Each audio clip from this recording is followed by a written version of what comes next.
আবু বকর এই কথা বলায় নবী আশ্চর্য হয়ে গেলেন। জিব্রাইল আমিন আসছেন, নবীর কানে লাগায় দিয়া বলেন, নবী আবু বকরকে আমার আল্লাহ আপনাকে সালাম দেয়। আজকে আবু বকরের আলাদা করে আল্লাহ সালাম দিয়েছেন। আর আল্লাহ জানতে চেয়েছেন আবু বকরের মনের হালাতটা কেমন। নবী বলেন, জিব্রাইল আইছে আবু বকর, আল্লাহ নিজে আজ আপনাকে আলাদা করে সালাম দিয়েছেন, আর আল্লাহ জানতে চেয়েছেন আপনার অন্তরের কি হালাত। আবু বকর কাঁদেন আর বলেন, পয়গম্বর, আমি ছিলাম আরবের মধ্যে জাহান্নামের একটা লাকড়ি। কে চিনতো, কে জানতো আমি আবু বকর? আল্লাহ আপনার সোহবতে আসার কারণে আজ আমার কপালের দরজা এমনটাই খুলে গেল যে আল্লাহ নিজে আমারে সালাম পর্যন্ত পাঠায় দিয়েছে। আমার মনের হালাত বলার কোনো ভাষা নাই। যে আল্লাহ আমারে সালাম দিছে, আমি আবু বকরের মনের হালাত আর কেমনে ব্যক্ত করব? আল্লাহ আপনার বদৌলতে আমার এত মর্যাদা দান করেছেন। জান্নাতের টিকিট পাইয়া আবু বকর সারা রাত কাঁদতেছে। নবী কান লাগায়া শুনে কান্নার আওয়াজ। কে কাঁদতেছে? নবী নজর করে দেখেন আবু বকর নামাজে দাঁড়ায় দাঁড়ায় কান্না করে। কই আজকে কান্নার কোনো বয়ান নাই, যারা করে তাও কম, আবার একদল বিরোধিতা করে। আবার ওদিক দিয়া কালা চশমার হুজুরে কান্নার বিরুদ্ধে আবার লাইভে বয়ান করে, কান্নার ওয়াজ করে আলেম ওলামারা উম্মতকে। এখানে তো বিরুদ্ধে বয়ান করার কোনো রাস্তা নাই। অন্তর বড় খারাপ। আল্লাহ বলেন, ফালিয়াযহাকু কালিলা ওয়ালিয়াবকু কাসীরা, কম হাসো বেশি বেশি কাঁদো। এমন একজন নবী কবরে যান নাই যে জিন্দেগিতে কান্না করেন নাই। ওই আমার নবী, আল্লাহর নবী নূহ আলাইহিস সালাম এত পরিমাণ আল্লাহর কাছে কান্না করেছেন। আল্লাহ নূহ নবীর নাম না ধরিয়া কান্না শব্দ দিয়া ডাক দিয়া বলেন, ইয়া নূহ, ও ক্রন্দনকারী আমার বান্দা। মদিনার নবী বলেন, ইবকু ফাইল্লাম তাবকু ফাতাবাকু, বান্দা বেশি কান্না করো, কান্না যদি না আসে বাহানা করো, তাতেও সওয়াব। কিন্তু নিমক হারামের দল এই সমাজে বসবাস করে। একদল মুসলমান নিজেও কান্না করে না, একদল কান্না করে তাও পছন্দ করে না, আবার একদল কান্না আসে না বাহানা করে। ওই নিমক হারামেরা বরদোয়া আর সমালোচনা করে। দেখ চোখে পানি নাই, হুদাই কান্না করে। মদিনার নবী বলেন, হুদাই চোখে পানি না থাকলে যদি তুই বাহানা করো, তাতেও সওয়াব। আর রাসূলের দুশমন কান্নার বিরুদ্ধে বয়ান করে আর কয় চোখে পানি নাই, হুদাই কান্না করে। অথচ এমন একজন আল্লাহর ওলি জমিন থেকে বিদায় হন নাই যে কান্না করেন নাই। আর কান্না কেন করে? কান্না তো আসবে। একদল বদমাস নামের চালাকেরা কয় আমরা মানুষের দেখাইয়া কাঁদি না। আর একদল চালাক বদমাস এরকম মানুষের দেখায় কাঁদি না। ওরে আহমাক, আল্লাহর ভয়ে যদি তুই কান্না করো, তোর ভেতরে যদি আল্লাহর ভয় থাকে, জাহান্নামের ভয় অন্তরে থাকে, একা একা যদি গোপনে তুমি কাঁদো, আর কোন ওয়াজের প্যান্ডেলে আল্লাহওয়ালা যদি জাহান্নামের বয়ান করে, তো ইচ্ছা করে কান্না লাগবে না, দেখবি অজান্তেই চোখের পানিগুলো পড়তে শুরু হয়ে যাবে। কারণ জাহান্নামের বয়ান করতে করতে করতে করতে শুনতে শুনতে একদল ওই উপরে মোরাকাবা করে। মনে হয় জাহান্নামের আগুনটা তার সামনে দেখতে পায়, মনে হয় যেন জাহান্নামের গ্রাসের পর্দার মধ্যে আটকায় গেছে গুনার কারণে। এই মোরাকাবা যাদের মধ্যে হালাত তৈরি হয়, এদের চোখের পানি ধরে রাখতে পারে না। আর এই অবস্থাটা তৈরি হওয়ার একমাত্র মাধ্যম হলো গভীর রজনী তাহাজ্জুদের নামাজ। অতিও গভীর হয় রজনী যখন, নীরবে প্রভুর নাম জপিও তখন, প্রভুর করুণা যদি পাইবারে চাও, গভীর রাতে উঠে প্রভুর গুণগান গাও। এমন একজন আল্লাহওয়ালা নাই যে কান্না করেন নাই, জীবনটা কান্নায় কাটায় দিলেন। আবু বকরের ইতিহাস দেখবেন কান্না, ওমরের ইতিহাস দেখেন কান্নার আওয়াজ, ওসমান রাদিয়াল্লাহু আনহুর ইতিহাস দেখেন কান্নার আওয়াজ। ও আল্লাহর বান্দারা, কান্না করিয়া করিয়া করিয়া জীবনটা কাটায় দিলেন। ওমরে ফারুক কান্না করে করে গালে দাগ পরাইলেন। ও বাবা হযরত আলী কান্না করে করে জীবন কাটায় দিলেন। বেলালে হাবশি কান্না করে করে জীবনটা কাটায় দিলেন। এমন একজন সাহাবী জান্নায় যার জীবনে কান্না হয় নাই। এরে নবীর উম্মতের দল, আল্লাহর মুহাব্বতের একটা কান্না, আবার আল্লাহর আযাবের গুনার ভয়ে আর একটা কান্না। দুইটা কান্নার মধ্যে বান্দা যখন পড়ে যায়, আমার আল্লাহর রহমতের নজর আর দৃষ্টি তার দিকে পড়ে যায়। আল্লাহ কয়, বান্দা কাঁদিস না, তোর এক ফোঁটা চোখের পানি গানের নিচে যাওয়ার আগে তোরে আমি হাতের কবুলিয়তের দরজায় নিয়ে নেই। মদিনার নবী বলেন, গাভীর ওলান থেকে দুধ বের করিয়া ভেতরে যেমন ঢুকানো সম্ভব না, যারা আল্লাহর আযাবের ভয়ে গুনার কথা স্মরণ করে কান্না করবে, আমার আল্লাহ কয় নবী জানায় দেন ওই বান্দাকে জাহান্নামে দেওয়াও সম্ভব না।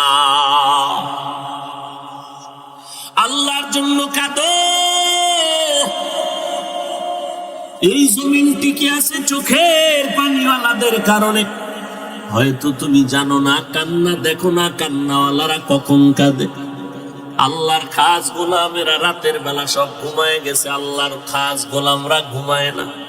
কারণ আমার আল্লাহ খাস বান্দাদের দেওয়ার জন্য হাজিরা দেয়।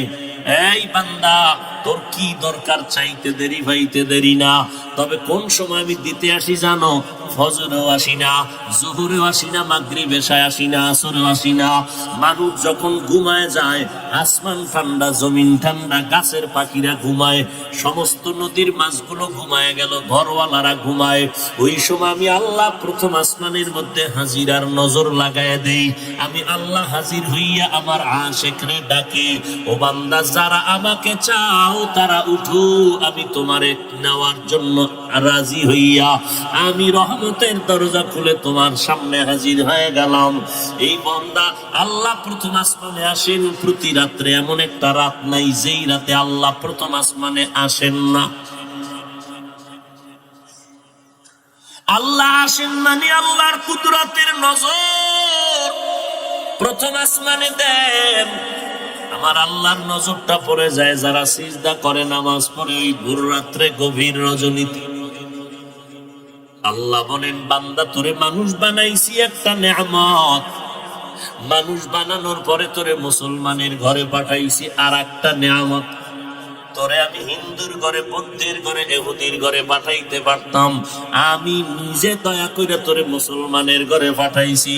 কারণ আমি আল্লাহ চাই না আমার একটা বান্দা বান্দি জাহান্নামে যাবে। আমি আল্লাহ চাই আমার প্রত্যেকটা বান্দা বান্দি জান্নাতে যাক। আর আমি আল্লাহ এটাও চাই, হাসরের ময়দানে হিসাবের কাঠগড়ায় যেন কেউ দাঁড়াইতে না হয়। কারণ কাঠগড়ায় দাঁড়াইলে জাহান্নামে না গিয়া জান্নাত পাওয়া যাবে না। কারণ হিসাবের কাঠগড়া বড় কঠিন হবে। একদিকে জাহান্নামের আওয়াজ শুরু হয়ে যাবে, একদিকে সূর্যের গরমের তাপ শুরু হয়ে যাবে, একদিকে আল্লাহ রাগান্বিত আওয়াজ দিয়ে আওয়াজ দিতে থাকবেন। এমন অবস্থায় হাসরের ময়দানটা থরথর করে কাঁপতে থাকবে, গুনাহগার গুলো লাফানো থাকবে, চোখের পানি পড়বে, রক্ত পড়বে। আম্মা জান আয়েশা বলেন, দেখি নবী ঘরের মধ্যে বসে বসে গুনগুন করে কান্না করেন। আমি জিজ্ঞেস করলাম, নবী আপনি কাঁদেন কেন?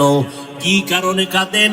নবী বলেন, আয়েশা, হাসরের ভয়ঙ্কর অবস্থার কথা মনে পড়েছে, এই জন্য আমি সহ্য করতে না পেরে কান্না করি।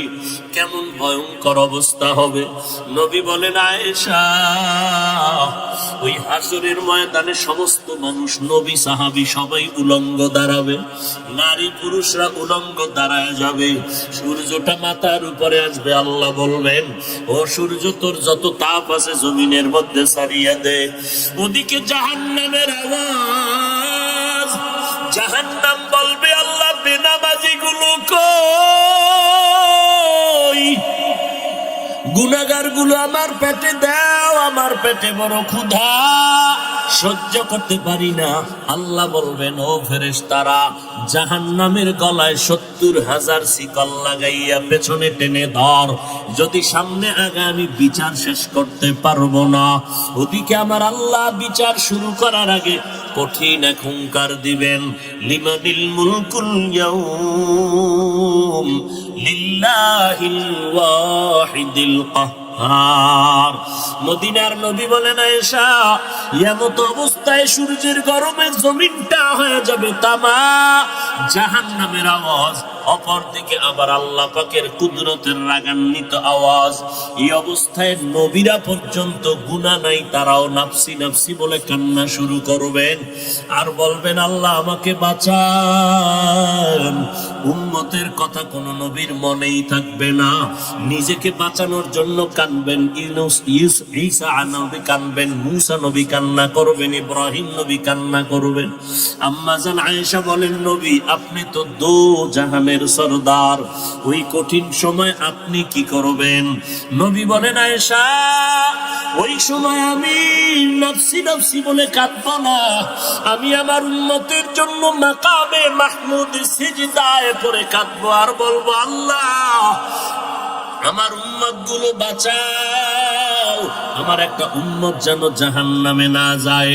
আল্লাহ বলবে, নবী আপনি কাঁদবেন না, আমি আপনার উম্মত গুলো জাহান্নামে দিব না। আপনি বাছাই করে করে উম্মত গুলো জান্নাতের দরওয়াজার দিকে নিয়ে যান। আম্মা জানকে নবী বলেন, আমি বাছাই করে উম্মত গুলো জান্নাতের দিকে নিব। আম্মা জান বলেন, কোটি সহস্র কোটি মানুষের মধ্যে চিনবেন কিভাবে আপনার উম্মত কারা? নবী চোখের পানি ছেড়ে বলেন, আয়েশা, ওই কঠিন মুসিবতের সময় হাজারো কোটি মানুষের ভেতরে আমার যারা খাস উম্মত, দুনিয়াতে 5 বেলা রোজু বানাইয়া নামাজের সিজদা দিয়েছে, হাসরের কঠিন সময় আমি দেখব ওই আশিকদের অজুর অঙ্গগুলো নূরের আলোতে ঝলমল করতে থাকবে। আমি নবী তাদেরকে দেখিয়া দেখিয়া দইরা দইরা জান্নাতের দরজায় নিয়ে যাব। আমি আমার উম্মতের জাহান্নামে রাইখা জান্নাতে ঢুকবো না। এ নবীর উম্মতের দল, যেই নবী উম্মতের জন্য এখনো কান্না করেন। আল্লাহ তোমাদের আমাদের নিয়ামত দান করেছেন, আমরা মানুষ বড় নিয়ামত, মুসলমান হইতে পারলাম বড় নিয়ামত। আরো বড় নিয়ামত, আল্লাহ তোমাদের আমাদের আখিরি নবীর উম্মত বানাইছেন। ওই নবীর উম্মত হইয়া যদি শুকর আদায় করতে চাও, বান্দা দাড়িটা লম্বা করো, নামাজ পড়ো, নবীর দরুদ সালাম করো, নবীর তরিকায় জীবনটা চালাও, নবীর তরিকায় ব্যবসা করো, নবীর তরিকায় চাকরি করো, নবীর তরিকায় মা বাবার খেদমত করো, নবীজির মোহাব্বত নিয়ে বান্দা চলো। কিয়ামতের ময়দানে তোমাকে না নিয়ে আমার নবী জান্নাতের দরওয়াজায় যাবে না। কিন্তু এটাও বড় ভয়, আমার নবী আদরের উম্মত গুলো নিয়ে ডাইরেক্ট হাউজে কাউসারের কিনারায় চলে যাবেন। নবী লাইনে দাঁড় করায় করায় উম্মতের কাউসারের পানি পান করাবেন। এমন সুন্দর পানি একবার পান করলে আর জিন্দেগিতে কোনো পিপাসা লাগবে না। উম্মতেরা লাইনে দাঁড়ায় দাঁড়ায় পানি পান করতে থাকবে, নবী নিজ হাতে দিবেন। হঠাৎ করে দেখবে একটা পর্দা সামনে পড়ে গেল। নবী বলবেন, ফেরেশতা পর্দা দিলা কেন, আমার উম্মত কি শেষ? বলে, না নবী আরো আছে, তবে এরা আপনার আসল আশিক না। এরা আপনি দুনিয়া থেকে বিদায়ের পর আপনার উম্মত দাবি করিয়া আপনার আদর্শ মতো জীবন চালায় না, আপনার সুন্নত গুলো জবাই করেছে, নিজেও নামাজ পড়ে নাই, যারা নামাজ পড়তো তাদেরকেও পছন্দ করে নাই, নিজেও দাড়িটা লম্বা করে নাই, যারা দাড়ি লম্বা করতো তাদেরকেও পছন্দ করে নাই, নিজেও পর্দা করে নাই, যারা পর্দা করত তাদেরকেও পছন্দ করে নাই, নিজেও হালাল খায় নাই। যারা হালাল খাইতো তাদেরকেও পছন্দ করে নাই, নিজেও টুপি পরে নাই, পাগড়ি পরে নাই।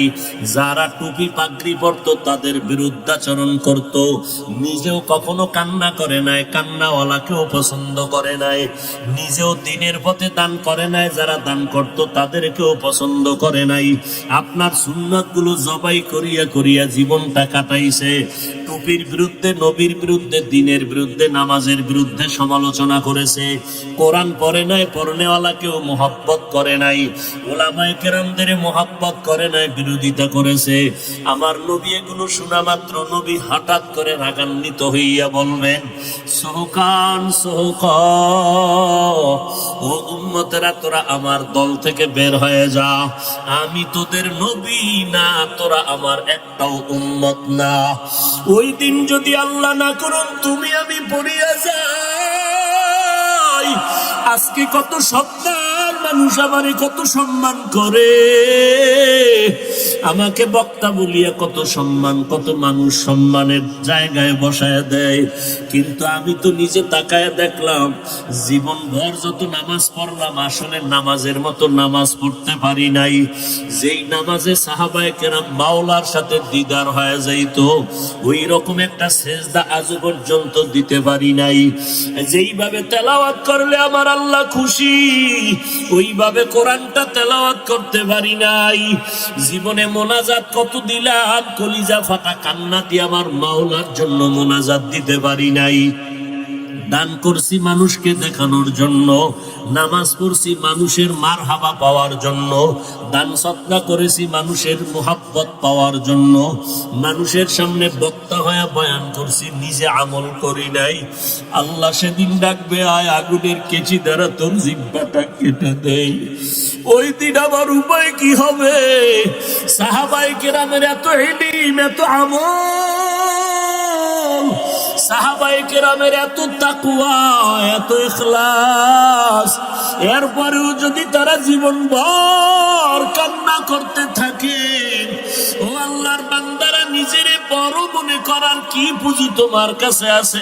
তুমি যত বড় মুফতি দাবি করো, তোমার মুফতিগিরির দাম আমার আল্লাহর কাছে নাই।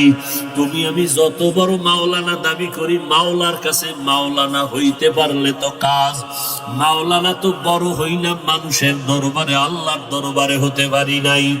হর কে দারাত খৌফে হক দার দিল মাদাম, জন্নতুল মাওয়া দেহত ওরা মাকাম, জুজ ইবাদত নিস্তে মকসুদ আজহা, ফজলে ও আমস্তে দর জুমলা জাহা।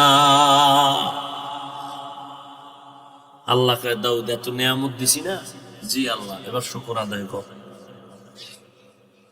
দাউদ নবী বলেন আমার দ্বারা সম্ভব না। কেন? বলে আপনি যদি তৌফিক না দেন তো পারুন না। আল্লাহ কয় দিলাম, এবার আদায় করো। দাউদ নবী বলেন আমি এবারও পারবো না। কেন? বলে আমার শুকরের তুলনায় আপনার তৌফিক নামের স্বতন্ত্র নিয়ামতের পরিধি অনেক বড়, সেই তুলনায় আমার শুকর খুবই নগণ্য। আমার তৌফিকটা অনেক বড়। আল্লাহ বলেন, রে দাউদ, তুমি উপলব্ধি করতে পেরেছো আমার তৌফিক না অনেক বড়, সেই তুলনায় তোমার শুকর অনেক ছোট। এই যে অনুভব করেছো, এই অনুভূতিটাই আমি শুকর হিসাবে কবুল করে নিয়েছি।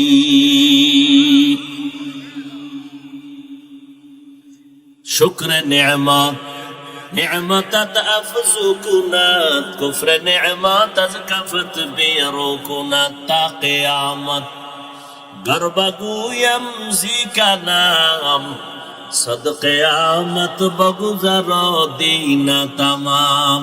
ওয়াজ মাহফিল এলাকার জন্য নিয়ামত। আলহামদুলিল্লাহ বললে শুকরের হক আদায় হবে না। ভালো করে আজকে থেকে কলবে লিখে নেন, আলহামদুলিল্লাহ শুকর, এটা হক আদায় হইব। একজনের তসবিটাই না, বিশাল এক তসবির দানা মসজিদের বারান্দায় খালি আলহামদুলিল্লাহ আলহামদুলিল্লাহ 100 বার হওয়ার পরে একটা বিড়ি।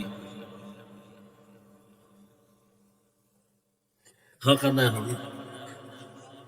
আল্লাহর নিয়ামতের শুকরের হক আদায় করার পদ্ধতি, আল্লাহ যেই নিয়ামত যেই কাজের জন্য ব্যবহারের জন্য দিয়েছেন, ওই নিয়ামত ওই কাজে ব্যবহারের নাম শুকরের হাকিকত। ওয়াজ মাহফিল এলাকার জন্য বড় নিয়ামত। আসছেন, আল্লাহ নিয়ে আসছেন, আপনারা কেউ গায়ের জোরে আসতে পারেন না, আল্লাহ নিয়ে আসছেন। উচিত কি? হুজুর আসছে, বয়ান শুনবেন, কান্না করবেন, তওবা করবেন, দিলের মধ্যে কথা ঢুকাবেন, ওদিকে খেয়াল না কইরা যেই গজব লয়ে 24 ঘন্টা মরে, ওইটা ওই বেহেশতের বাগানে এটা নিয়েই বসে আছে। দেখায় হুজুর চিনেন নিয়ে পারে না, এই যে মোবাইলওয়ালা আমি। জিনেরা কয় হুজুরে না দেখলো, আমরা দেখছি মোনাজাতের ঘরে টের ভাবি। কি ঠিক?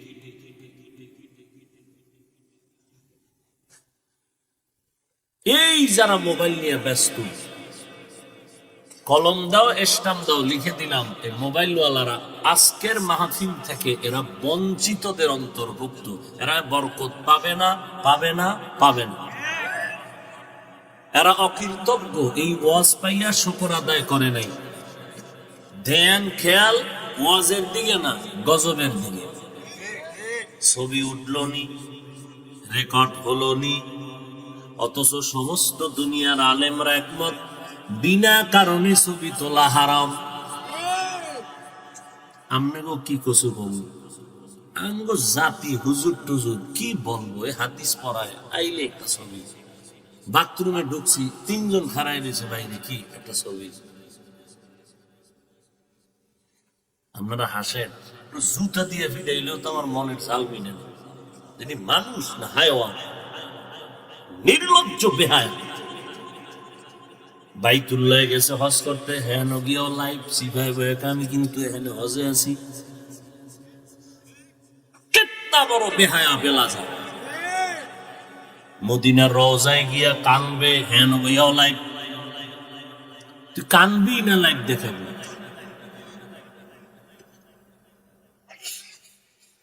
হরকে দারাত খৌফে হক দর দিল মাদাম জান্নাতুল মাওয়াতে হাদ ও রামাকাম। মোবাইল নামের অ্যাটম বম আল্লাহর নিয়ামতের পথে বাধা, আল্লাহর নিয়ামতের পথে প্রতিবন্ধক এই মোবাইল। এমন একটা বয়ান নাই যেখানে এই গজবের বিরুদ্ধে কথা বলি না।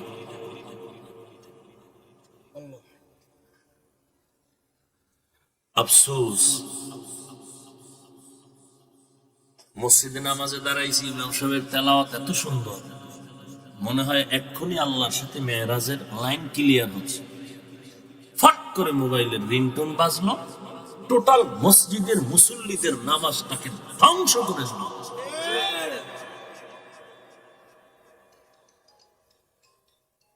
এই মোবাইল নিয়ে খবরে যাও,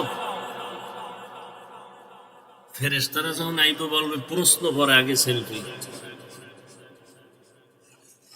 জাহান্নামে না নিয়া এই মোবাইল ওয়ালারা শান্তি হবে না, কারণ বাবায় মান্নত করতেছে, তো বাবার ওয়াদা মোবাইল চালাইতেই হবে।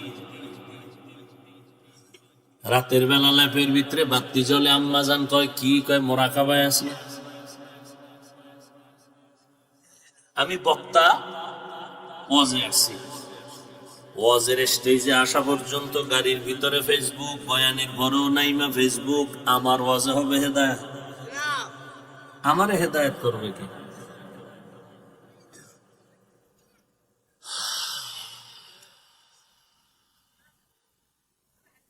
লা ইন শাকারতুম লা আযীদান্নাকুম ওয়া লা ইন কাফারতুম ইন্না আযাবি লাশাদীদ।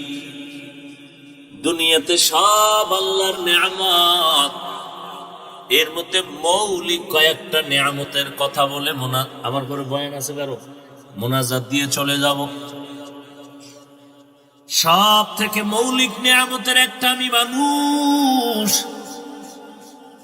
হাজারো কোটি নিয়ামতের মধ্যে একটা মৌলিক নিয়ামত আমি মানুষ। আল্লাহ আমারে মানুষ না বানাইয়া যদি আমারে পশু বানাইতেন কারো কিছু বলার ছিল না। 10 জন জান্নাতি সাহাবা, প্রধান হযরত আবু বকর একটা বকরির বাচ্চারে ধরে বলে, এই বকরির বাচ্চা, তোর কপাল ভালো, আমি আবু বকরের কপাল বড় খারাপ। তুই বড় হবি, আদম সন্তান তোরে জবাই করে খাবে, ইবাদতে শক্তি ব্যয় করবে, আমি আবু বকরের বিপদ সামনে, আমার কবরের ঠিকানায় আমার জন্য ভয়ঙ্কর হালাত। কত হাজার বছর কবরে থাকতে হবে জানা নাই। হাসরের ময়দানে উঠতে হবে উলঙ্গ, সূর্যের তাপের নিচে দাঁড়ায় মালিকের আদালতে জবাব দিতে হবে। তোর জান্নাত নাই, জাহান্নাম নাই। আমি আবু বকর জান্নাতের টিকিট পাইয়াও বড় ভয় পাইতেছি। আমার কোন আমলে যদি আল্লাহ বেজার হয়, টিকিট আবার ক্যান্সেল হয়ে যেতে পারে। যদি আল্লাহর আদালতে আমি আটকায় যাই, আমার হ্যান্ডকাপ লেগে যাবে জাহান্নামে, আমাকে টানা হেসরা করে জাহান্নামে নিয়ে যাবে, আমার আগুনে জ্বলতে হবে, প্রকৃতির কোনো আযাব হবে না। আবু বকর দাম কত?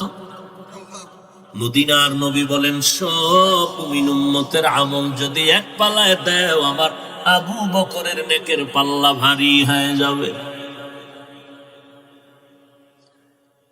নবীজি কাফের মুশরিকের দাওয়াত দিয়েছেন আর বলছেন, লা আসআলুকুম আজরা, আমি কোনো বিনিময় চাই না, এমনিই দাওয়াত দিলাম লিওয়াজহিল্লাহি তাআলা। কিন্তু নবীর আপনজনদেরকে নবী চাদর বিছায় বলতেন, দেও, দান করো, টাকা দাও, জিহাদের ময়দানে যাব, টাকা লাগবে। আজকে তোমাদের পরীক্ষা, কে কি পরিমাণ টাকা দিতে পারো আমি দেখব। ওমরে ফারুক মনে মনে দৌড় দিলেন, আজকে এমন বেশি দান করব, নবীর মোহাব্বতের বড় দোয়াটা আমি নিব। পয়গম্বরের সাহাবী উসমান, তিনিও নিয়ত করলেন, আমি ওসমান গনি, আমি এই পরিমাণ দান করব, নবীর কলিজা ঠান্ডা হবে, দোয়াটা আমি বেশি পেয়ে যাব। সবাই বাড়ি গেলেন, দান নিয়ে হাজির। ওমর রাখলেন, আলী রাখলেন, ওসমান রাখলেন, আবু বকর এসে হাজির রাদিয়াল্লাহু আনহুম আজমাইন। কি এখানে কি কথা বলে কেনা? হ্যাঁ, হায়, কেন মওদুদির মুরিদ টুরিদ আসেনি আমার? শয়তানে যারে ধরে টন তুই আকাম করে, কারো জ্যৈষ্ঠ মাস, কারো সর্বনাশ। কি বলতেছিলাম? দানের মাল রাখলেন, নবীজি বললেন, কে কি পরিমাণ দিলেন? ওমর বললেন, আমার সম্পদের অর্ধেক দিয়ে দিলাম। ওসমান এই পরিমাণ, আলী বলেন, আমি এই পরিমাণ দিলাম। নবী আবু বকরকে দিলেন। আবু বকর চোখের পানি ছেড়ে মাথা নত করে বলে, নবী, আমার দেওয়ার মতো মাল নাই, তবে টুকটাক যা ছিল আমি ঘরে ঝাড়ু দিয়া দিয়া সব আপনার দরবারে হাজির করেছি। এখন আমার আল্লাহ আর আপনার নবী ছাড়া আমার কিছুই নাই। নবী আশ্চর্য হয়ে গেলেন, ওমরেরও মাথা ঠান্ডা, আমি পারলাম না, 1 নাম্বার নেয়া, দেখ দেখ। বলখের বাদশা ইব্রাহিম ইবনে আদহাম বাংলাদেশ নয়, বড় বড় 7টা দেশের রাজা বলখের বাদশা ইব্রাহিম সবগুলো গাট্টি বেঞ্জা ফালায় দিয়ে এবার সেরা পোশাক নিয়ে জঙ্গলে দৌড়ায়। আমার আল্লাহ তাআলার মোলাকাতের জন্য পাগল হয়ে গেল। দুনিয়ার সব পাইছি, আল্লাহরে পাই নাই, আমি বঞ্চিত হয়ে গেলাম, কিছুই পাই নাই। এবার দৌড়ায় জঙ্গলের কিনারায়, সমুদ্রের পারে এক জায়গায় গিয়ে পড়ছেন, দেখে সেখানে আর এক বুজুর্গ ভয়ে ভয়ে তসবিহ টানে। বুজুর্গ কয়, এই বান্দাকে তুমি যাও, আমার ভাগ বসানোর কোনো সুযোগ নাই, আমি বহু আগের থেকে এখানে আল্লাহর ইবাদত করি। ইব্রাহিম উঠিয়া একটু দূরে গিয়া আবার মুরাকাবায় বসলেন। এবার সকালবেলা দেখতেছি আসমান থেকে দস্তরখান আসতেছে, নাস্তা, মুরব্বী বুড়া বুজুর্গের নাস্তা আসে আসমান থেকে। বুড়ায় দেখে ওই লোকটা যারা তারায় দিনা, এর কাছেও নাস্তা আইতেছে। আরে পুরান ভাগলের ভাত নাই, নতুন ভাগলের। আমার দস্তারখানারে মাত্র এলেন নাস্তা মানি, আমার দস্তারখান থেকে এর দস্তারখান অনেক ভিআইপি। বুড়ার মাথা গরম হয়ে গেছে।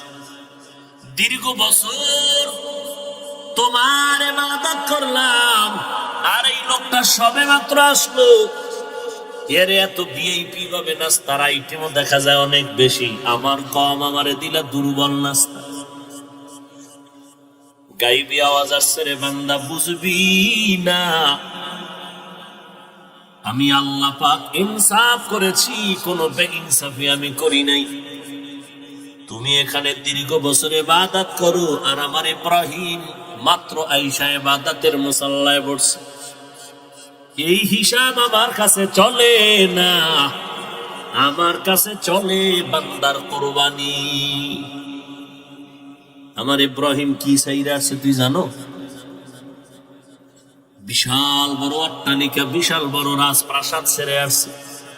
ওর যেই পরিমাণ ত্যাগের 1000 গুণের একটা অংশ ত্যাগ তোমার নাই। আবু বকর এই কথা বলায় নবী আশ্চর্য হয়ে গেলেন। জিব্রাইল আমিন আসছেন, নবীর কানে লাগায় দিয়ে বলেন, নবী আবু বকরকে আমার আল্লাহ আপনাকে সালাম দেয়। আজকে আবু বকরের আলাদা করে আল্লাহ সালাম দিয়েছেন, আর আল্লাহ জানতে চেয়েছেন আবু বকরের মনের হালাতটা কেমন। নবী বলেন, জিব্রাইল আইছে আবু বকর, আল্লাহ নিজে আজ আপনাকে আলাদা করে সালাম দিয়েছেন, আর আল্লাহ জানতে চেয়েছেন আপনার অন্তরের কি হালাত। আবু বকর কাঁদেন আর বলেন, পয়গম্বর,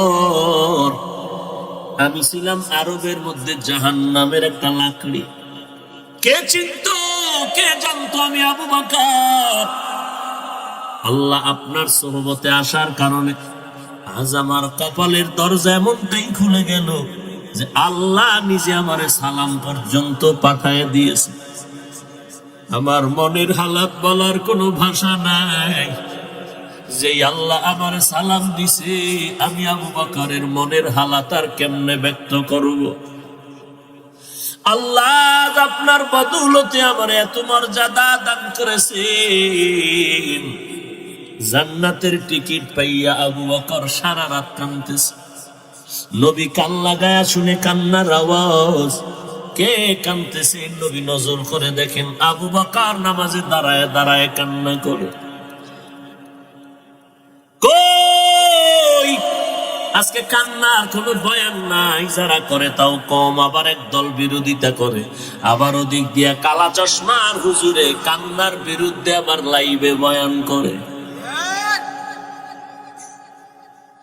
কান্নার ওয়াজ করে আলেম ওলামারা উম্মতকে। এখানে তো বিরুদ্ধে বয়ান করার কোনো রাস্তা নাই। অন্তর বড় খারাপ।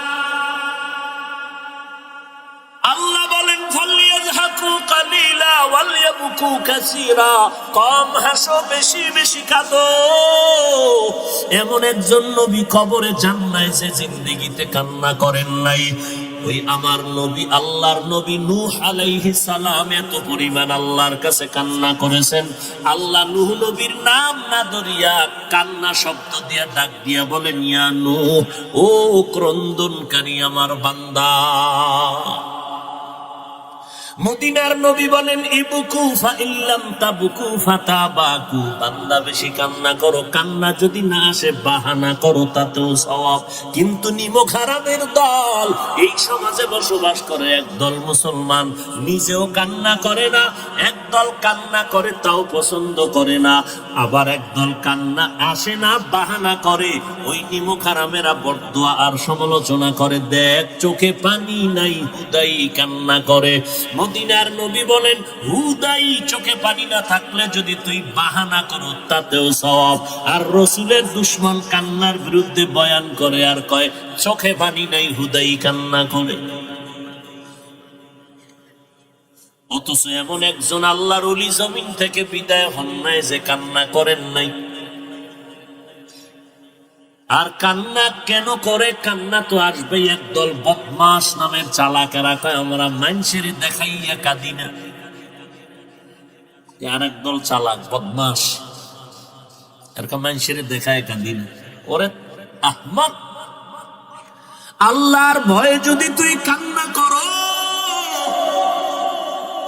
তোর ভেতরে যদি আল্লাহর ভয় থাকে, জাহান্নামের ভয় অন্তরে থাকে, একা একা যদি গোপনে তুমি কাঁদো,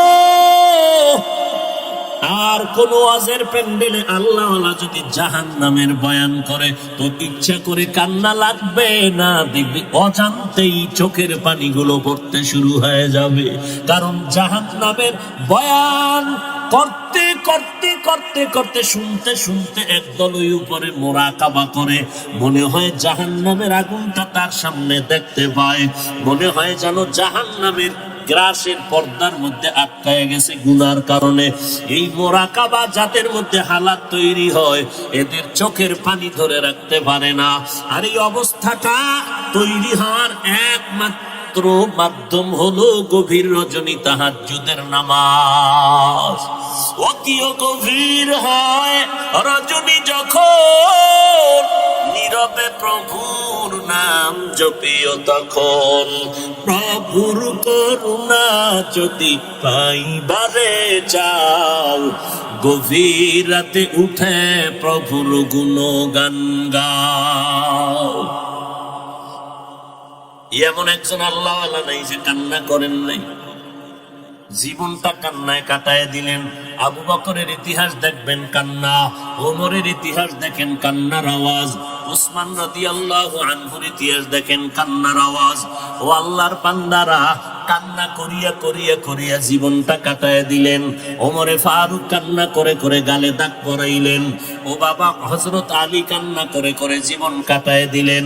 বেলালে হাবশি কান্না করে করে জীবনটা কাটায় দিলেন। এমন একজন সাহাবী জান্নাতে যার জীবনে কান্না হয় নাই। এরে নবীর উম্মতের দল, আল্লাহর মুহাব্বতের একটা কান্না, আবার আল্লাহর আযাবের গুনার ভয়ে আর একটা কান্না। দুইটা কান্নার মধ্যে বান্দা যখন পড়ে যায়, আমার আল্লাহর রহমতের নজর আর দৃষ্টি তার দিকে পড়ে যায়। আল্লাহ কয় বান্দা কাঁদিস না, তোর এক ফোঁটা চোখের পানি গালের নিচে যাওয়ার আগে তোরে আমি হাতের কবুলিয়তের দরজায় নিয়ে নেই। মদিনার নবী বলেন গাভীর ওলান থেকে দুধ বের করিয়া ভেতরে যেমন ঢুকানো সম্ভব না, যারা আল্লাহর আযাবের ভয়ে গুনার কথা স্মরণ করে কান্না করবে, আমার আল্লাহ কয় নবী জানায় দেন ওই বান্দাকে জাহান্নামে দেওয়াও সম্ভব না। আল্লাহর জন্য কাঁদো। এই জমিন টিকে আছে চোখের পানিওয়ালাদের কারণে। হয়তো তুমি জানো না, কান্না দেখো না, কান্নাওয়ালারা কখন কাঁদে। আল্লাহর খাস গোলামেরা রাতের বেলা সব ঘুমায় গেছে, আল্লাহর খাস গোলামরা ঘুমায় না। কারণ আমার আল্লাহ খাস বান্দাদের দেওয়ার জন্য হাজিরা দেয়। এই বান্দা, তোর কি দরকার? চাইতে দেরি ভাইতে দেরি না। তবে কোন সময় আমি দিতে আসি জানো? ফজরেও আসি না, জোহরেও আসি না, মাগরিব এশায় আসি না, আসরেও আসি না। মানুষ যখন ঘুমায় যায়, আসমান ঠান্ডা, জমিন ঠান্ডা, গাছের পাখিরা ঘুমায়, সমস্ত নদীর মাছগুলো ঘুমায় গেল, ঘরওয়ালারা ঘুমায়। ওই সময় আমি আল্লাহ প্রথম আসমানের মধ্যে হাজিরার নজর লাগায় দেই। আমি আল্লাহ হাজির হইয়া আমার আশিকরে ডাকি, ও বান্দা যারা আমাকে চাও যাও তারা উঠো, আমি তোমারে নেওয়ার জন্য রাজি হইয়া আমি রহমতের দরজা খুলে তোমার সামনে হাজির হয়ে গেলাম। এই বান্দা আল্লাহ প্রথম আসমানে আসেন প্রতি রাত্রে, এমন একটা রাত নাই যেই রাতে আল্লাহ প্রথম আসমানে আসেন না। আল্লাহ আসেন মানে আল্লাহর কুদরতের নজর প্রথম আসমানে দেন। আমার আল্লাহর নজরটা পড়ে যায় যারা সিজদা করে, নামাজ পড়ে ওই ভোর রাত্রে গভীর রজনীতে। আল্লাহ বলেন, বান্দা তোরে মানুষ বানাইছি একটা নেয়ামত, মানুষ বানানোর পরে তোরে মুসলমানের ঘরে পাঠাইছি আর একটা নেয়ামত।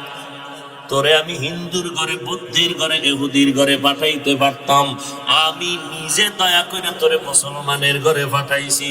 কারণ আমি আল্লাহ চাই না আমার একটা বান্দা বান্দি জাহান্নামে যাবে। আমি আল্লাহ চাই আমার প্রত্যেকটা বান্দা বান্দি জান্নাতে যাক। আর আমি আল্লাহ এটাও চাই হাসরের ময়দানে হিসাবের কাঠগড়ায় যেন কেউ দাঁড়াইতে না হয়। কারণ কাঠগড়ায় দাঁড়াইলে জাহান্নামে না গিয়া জান্নাত পাওয়া যাবে না। কারণ হিসাবের কাঠগড়া বড় কঠিন হবে। একদিকে জাহান্নামের আওয়াজ শুরু হয়ে যাবে, একদিকে সূর্যের গরমের তাপ শুরু হয়ে যাবে, একদিকে আল্লাহ রাগান্বিত আওয়াজ দিয়ে আওয়াজ দিতে থাকবেন। এমন অবস্থায় হাসরের ময়দানটা থরথর করে কাঁপতে থাকবে, গুনাহগার গুলো লাফানো থাকবে, চোখের পানি পড়বে, রক্ত পড়বে। আম্মা জান আয়েশা বলেন, দেখি নবী ঘরের মধ্যে বসে বসে গুনগুন করে কান্না করেন। আমি জিজ্ঞাসা করলাম, নবী আপনি কাঁদেন কেন? কি কারণে কাঁদেন? নবী বলেন, আয়েশা হাসরের ভয়ঙ্কর অবস্থার কথা মনে পড়েছে, এই জন্য আমি সহ্য করতে না পেরে কান্না করি।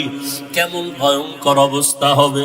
নবী বলেন, আয়েশা ওই হাসরের ময়দানে সমস্ত মানুষ, নবী সাহাবী সবাই উলঙ্গ দাঁড়াবে, নারী পুরুষরা উলঙ্গ দাঁড়ায় যাবে।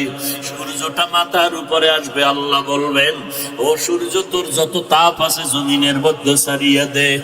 ওদিকে জাহান্নামের আওয়াজ, জাহান্নাম বলবে, আল্লাহ বেনামাজি গুলো কই? গুনাহগার গুলো আমার পেটে দাও, আমার পেটে বড় ক্ষুধা, সহ্য করতে পারি না। আল্লাহ বলবেন, ও ফেরেশতারা জাহান্নামের গলায় 70,000 শিকল লাগাইয়া পেছনে টেনে ধর, যদি সামনে আগে আমি বিচার শেষ করতে পারবো না।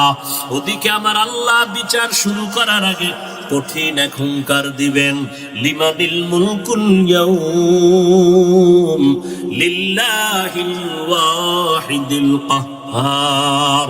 মদিনার নবী বলেন, আয়েশা এমত অবস্থায় সূর্যের গরমে জমিনটা হয়ে যাবে তামা, জাহান্নামের আওয়াজ, অপরদিকে আবার আল্লাহ পাকের কুদরতের রাগান্বিত আওয়াজ। এই অবস্থায় নবীরা পর্যন্ত গুনাহ নাই, তারাও নাফসি নাফসি বলে কান্না শুরু করবেন আর বলবেন, আল্লাহ আমাকে বাঁচান। উম্মতের কথা কোন নবীর মনেই থাকবে না, নিজেকে বাঁচানোর জন্য কাঁদবেন। ঈসা নবী কাঁদবেন, মুসা নবী কান্না করবেন, ইব্রাহিম নবী কান্না করবেন। আম্মা জান আয়েশা বলেন, নবী আপনি তো দো জাহানের সরদার, ওই কঠিন সময় আপনি কি করবেন? নবী বলেন, আয়েশা ওই সময় আমি নাফসি নাফসি বলে কাঁদবো না, আমি আমার উম্মতের জন্য মাকামে মাহমুদে সিজদায় পড়ে কাঁদবো আর বলবো, আল্লাহ আমার উম্মত গুলো বাঁচাও, আমার একটা উম্মত যেন জাহান্নামে না যায়।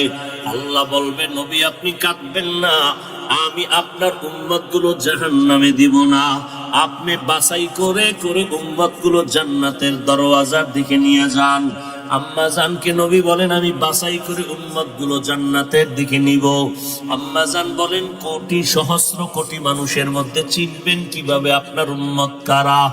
নবী চোখের পানি ছেড়ে বলেন, আয়েশা ওই কঠিন মুসিবতের সময় হাজারো কোটি মানুষের ভেতরে আমার যারা খাস উম্মত, দুনিয়াতে 5 বেলা রুজু বানাইয়া নামাজের সিজদা দিয়েছে, হাসরের কঠিন সময় আমি দেখব ওই আশিকদের অজুর অঙ্গগুলো নূরের আলোতে ঝলমল করতে থাকবে। করবে, আমি নবী তাদেরকে দেখিয়া দেখিয়া দইরা দইরা জান্নাতের দরজায় নিয়ে যাব।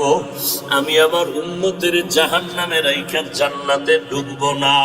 এ নবীর উম্মতের দল, যেই নবী উম্মতের জন্য এখনো কান্না করেন, আল্লাহ তোমাদের আমাদের নিয়ামত দান করেছেন। আমরা মানুষ বড় নিয়ামত, মুসলমান হইতে পারলাম বড় নিয়ামত।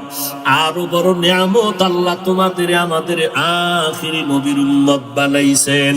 ওই নবীর উম্মত হইয়া যদি শুকর আদায় করতে চাও, বান্দা দাড়িটা লম্বা করো, নামাজ পড়ো, নবীর দরুদ সালাম পড়ো, নবীর তরিকায় জীবনটা চালাও, নবীর তরিকায় ব্যবসা করো, নবীর তরিকায় চাকরি করো, নবীর তরিকায় মা বাবার খেদমত করো, নবীজির মোহাব্বত নিয়ে বান্দা চলো। কিয়ামতের ময়দানে তোমাকে না নিয়ে আমার নবী জান্নাতের দরওয়াজায় যাবে না। কিন্তু এটাও বড় ভয়, আমার নবী আদরের উম্মত গুলো নিয়া ডাইরেক্ট হাউজে কাউসারের কিনারায় চলে যাবেন।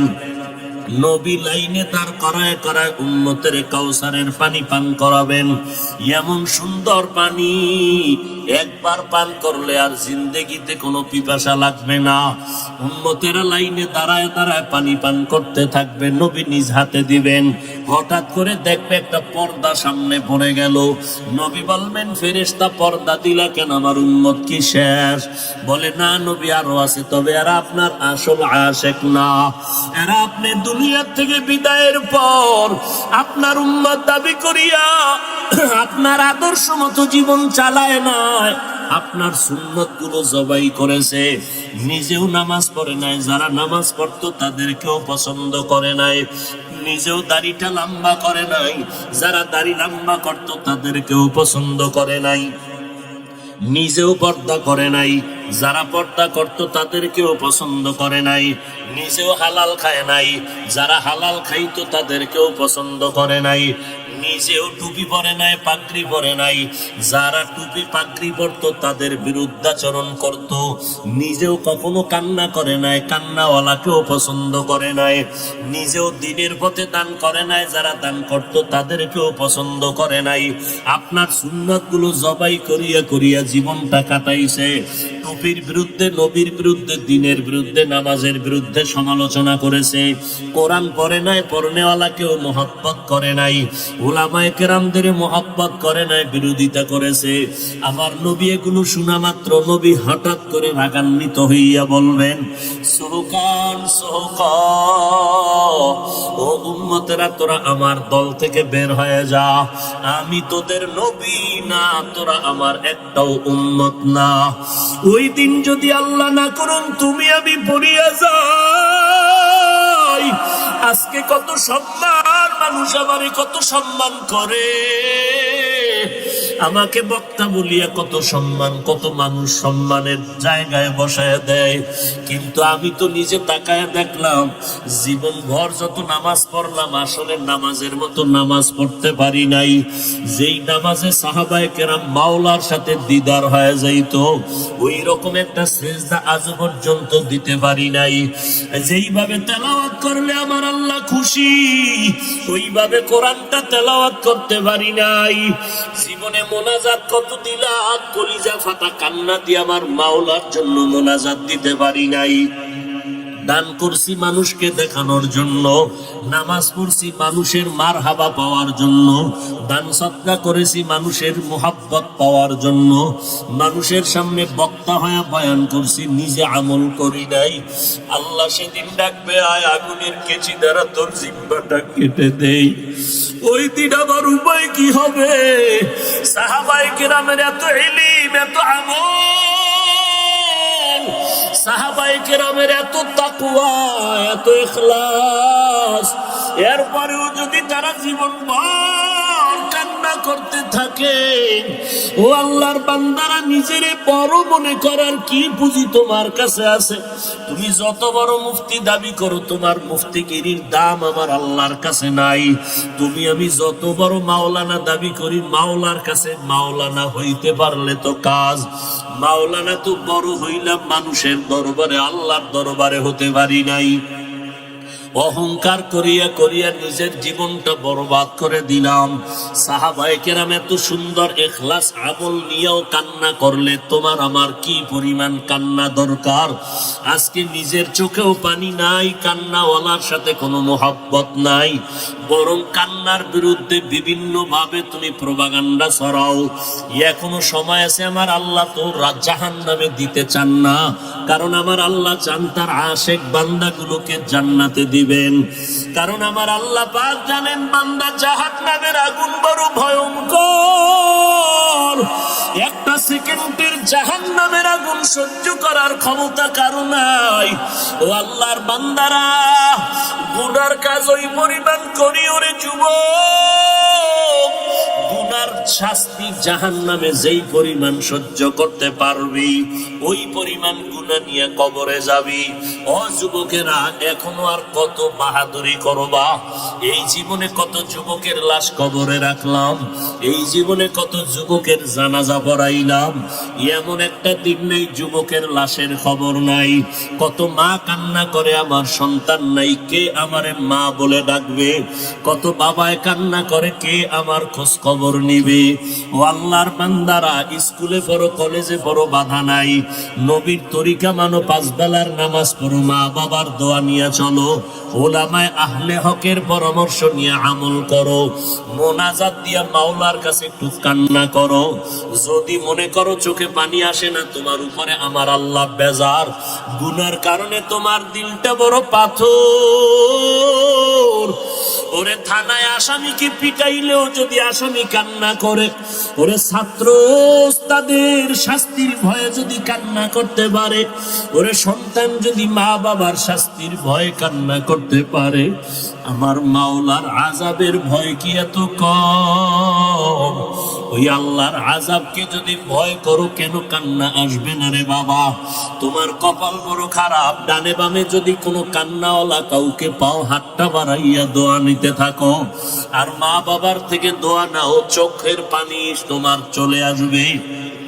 ভোর রাত্রে আমার মাওলাকে একটু মহব্বতে ডাক দিও, দেখবা চোখের পানি আসা শুরু হয়ে যাবে।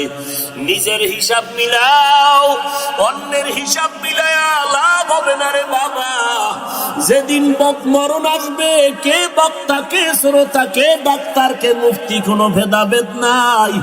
নিজের গায়ের গেঞ্জি কাটিয়া সাদা তিনটা কাফনে প্যাকেট বানাইয়া ওই অন্ধকার কবরে নিয়ে যাবে। কে মুফতি, কে মাওলানা, কে ধনী, কে গরিব, কে ডাক্তার, কে রোগী, কোনো ভেদাভেদ নাই। ওই অন্ধকার কবরে তোমাকে আমাকে আপনজনেরা রাখিয়া পাড়াইয়া পাড়াইয়া মাটি দিয়ে সবাই চলে যাবে। ওই কবরে তিনটা প্রশ্ন করা হবে, রবের পরিচয় দাও, ধর্মের পরিচয় দাও, রহমাতুল লিল আলামিনের পরিচয় দাও। ওই জায়গায় কিন্তু জিজ্ঞাসা করা হবে না তুমি কি পরিমাণ ইলমওয়ালা, টাকাওয়ালা। অতএব এই তিনটা প্রশ্নের যারা জবাব দিবে তাদের কবর হবে জান্নাতের বাগান, আর যারা জবাব দিতে পারবে না তাদের কবর হবে জাহান্নামের গর্ত। নবীজি বলেন যারা জবাব দিবে তাদের জন্য আল্লাহ জান্নাতের বিছানার ব্যবস্থা করবেন, আর যারা জবাব দিতে পারবো না আল্লাহ তাআলার অর্ডার হবে জাহান্নামের বিছানাটা কবরে দিয়া দাও।